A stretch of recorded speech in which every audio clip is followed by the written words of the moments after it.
Hello, welcome back to Put the Tip In. First of our evening videos on the 1st of November. So in these evening videos, I'll kind of be reviewing the day rather than tagging him on to the next.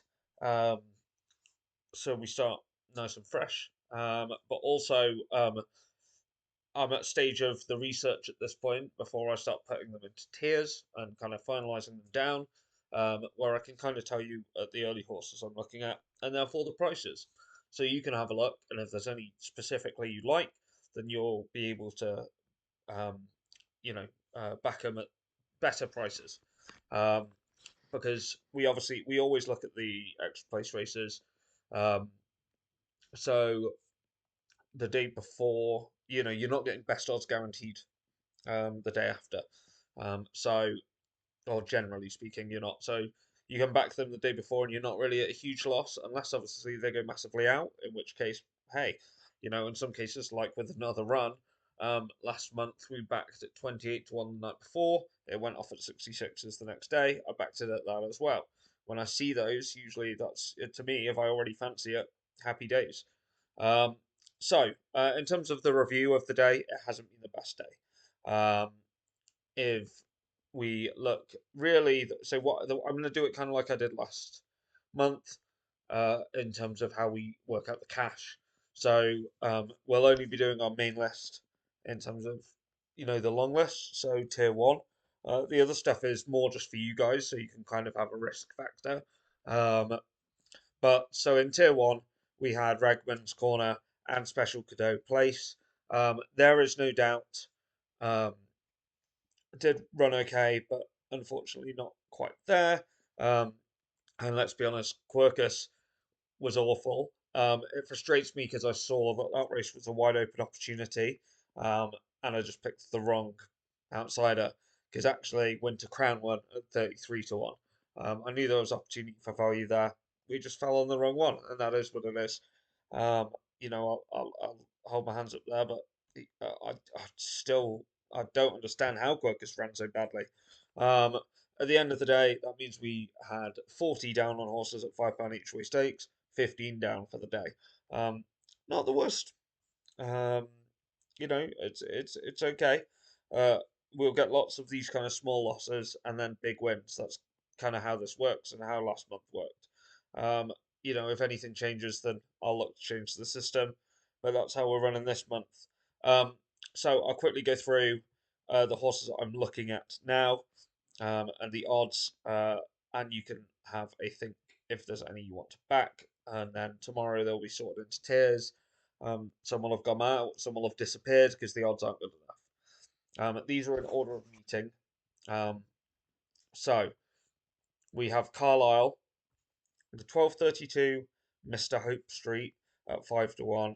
The 102 at Carlisle is Lost Frequencies, 6 to 1.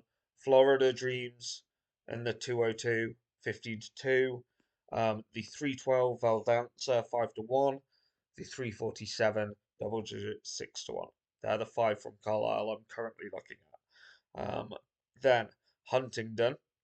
There's only two at Huntingdon. Market House in the 330 at 10 to 1. Lelantos at 13 to 2, in the 405. At Cork, there's three. So in the 110, Prolognan at 9 to 1. In the 320 from the Ashes at 13 to 2. And in the 355 Arctic Gale at 8 to 1. Then at the Curragh, and the Curragh's going to kind of be our main pack tomorrow because, for instance, in the 12:55 I have two horses, and I do really like both of these. Glory to Be at 15 to 2, and Mickey the Steel at 9 to 1. In the 1:55 at the Curragh, again, two horses. Tofino at 7 to 1, and one we've had before that I really like at this price, Latterly Noah, 10 to 1. Then we've got the 2:30, again, two horses. Island Hopping at 9 to 1 for Aidan O'Brien. I think that's definitely going to come in. So it could be worth. And Viscio at 16s. Then the 305 again, but this time we've got three horses I'm looking at. So we've got Genuine Article at 14 to 1, a horse I followed for a while and like. Skipping and a Jumping, 11 to 1.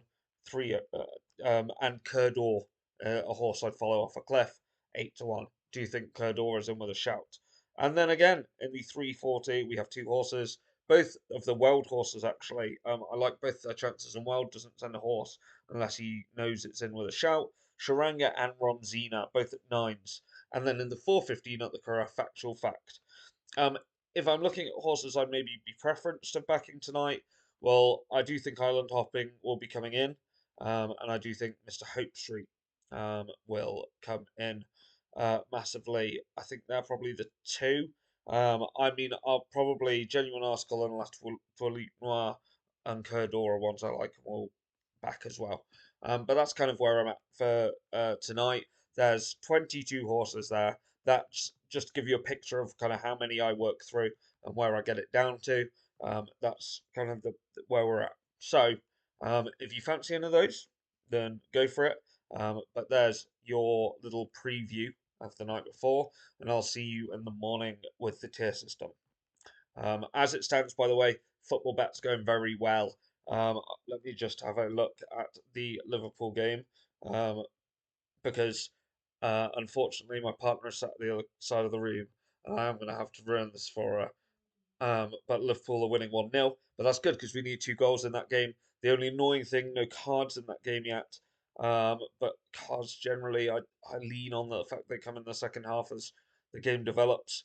Um, Oh, actually, yeah, scrap that. I had undercards in this game, so no cards is all good. Um, and corners, the corners is the thing that's letting us down at the minute, but we'll see.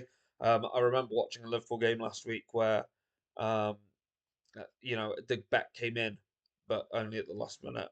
But we'll see we'll see. My partner is telling me that the goal's just been wiped off, so that isn't good for the bet either. I'm glad she's happy though. Yeah, I'll catch you in the morning, and we'll see how all of the football bets gone and how this tier system works.